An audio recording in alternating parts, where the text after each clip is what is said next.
the plant is probably the most technical part of the whole vault. We've talked before about how the approach run is maybe the most important, but what it leads into is a good plant. What we have is an approach run which is horizontal motion. Now somehow you've got to convert the horizontal to a vertical liftoff. The plant is like a bridge. It does that for you. It's the transition from that horizontal movement to a vertical liftoff and hopefully up over the bar. So it's extremely important to get that plant working all together so you don't work against yourself.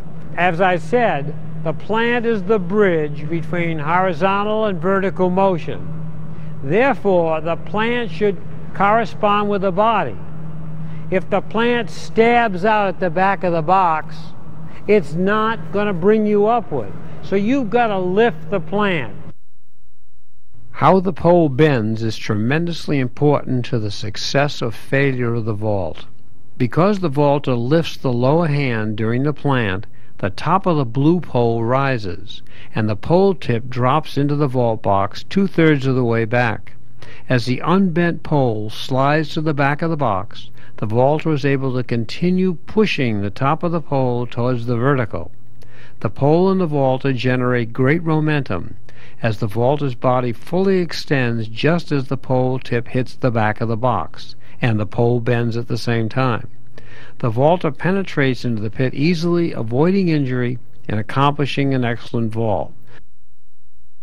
Notice both how late the blue pole bends and how high it bends. The red pole stabs against the back of the box too early.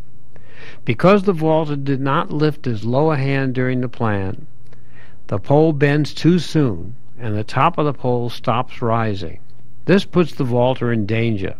He or she is at the end of a bent-over pole which has stopped moving upward. This sets up a poor vault and possible injury.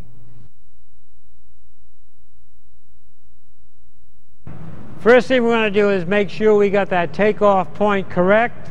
It's the line down from the top hand to the toe where we've previously marked it. That's the takeoff point. Now we're going to have Aaron swivel around. And what he's going to do is kind of walk this plant. So he's going to take the first step with his left, then a right, then a left. So it'll be a 3-step drill. Let's have him just take the steps and put a mark back here. 1, 2, 3.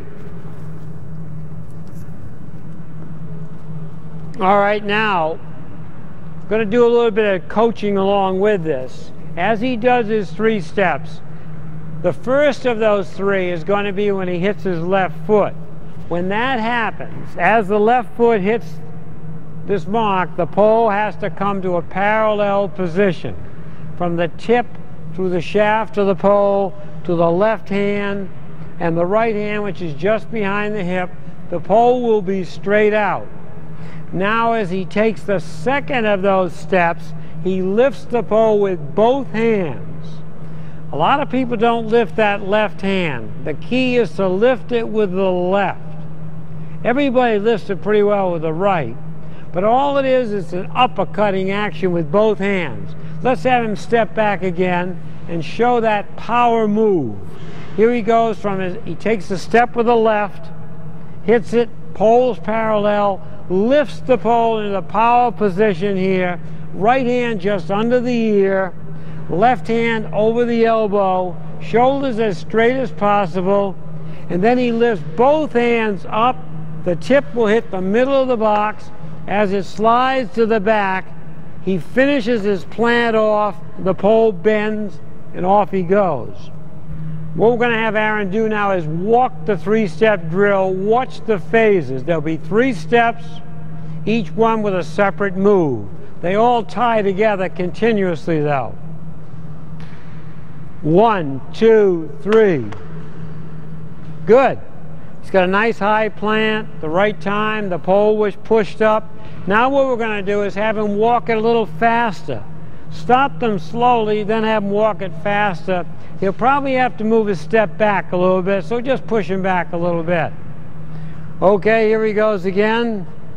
1, 2, 3. He has to come back further than that. So let's take the mark back a little bit more. All right, now we're going to move the tape back a little bit because Aaron's going to next do a little faster walking. Started slowly, here's a little faster walk. 1, 2, 3. Obviously, I have to put it back further than that because he walked pretty fast. So let's just take it back to here and let him walk it from there. You can accommodate the speed to the mark pretty much. 1, 2, 3. That's pretty good. He had a nice high plant. The tip hit the middle, slid back. He lifted the plant to make that bridge to go up. Now Aaron has gotten a pretty good plant from walking. The next move is to have him run. I would say just have him run from a shorter run at first, just like 3 steps. So he's going to take 3 faster lefts. Since he's right-handed, that's his takeoff foot. We want that to hit 3 times. Go ahead. 1, 2, 3. Now I would mark that particular step. Then after he can do it with 3, we would move on, have him do it 4, 5, 6, and eventually go to 7 lefts. I wouldn't say, though, with any beginning pole vaulter you want to go to 7 right away. As a matter of fact, I would keep a beginning pole vaulter to about 5 lefts. It's much safer. I'd hold the pole pretty low, too. Since we have taught Aaron how to walk the plant, then run the plant with 3 lefts, now we're going to let him go into his regular run. This time he's going to start with his right foot back because it's more natural with him. Most right-handers will want to start with the right foot back. We're going to have him take 5 lefts. No matter how many lefts you practice, the next to last left is the start of the plant. So he's going to take 5 lefts and put a plant on the end of it.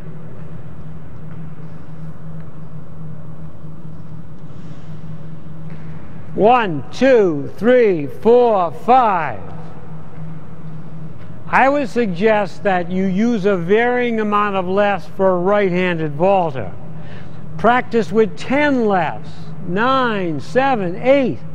Always planting the pole 1 step from the end. If you don't start the plant 1 left from the end, you're never going to make it. You've got to start then. You've got to let the tip of the pole come to the parallel and then start from that next to last left. The inefficient approach run for this inexperienced vaulter sets up a poor plant. Here are the last 3 steps. Notice that the vaulter is flat-footed, his right hand is down too low, and he is really not well set up for this planting action. On the second step, the inexperienced vaulter has his pole way too low. Both arms are down so far that he'll never get his plant up in time. This third step is way too long. The vaulter will never have a chance to go upward. Instead, what he's going to do is roll over his left foot on into the pit with almost no vertical rise. Let's look at this outstanding vaulter's last 3 steps and how well he executes the plant. On the first of the last 3 steps, the vaulter has the pole parallel, he's upright, his foot is under his knee, and he's ready to execute a great plant. On his second step, the vaulter has raised both arms. He's in an excellent position to keep those arms moving upward, very much like pushing a seesaw up. On his last step of the plant, the vaulter has extended both arms upward. I would say that his right arm is a little bit too straight at this point.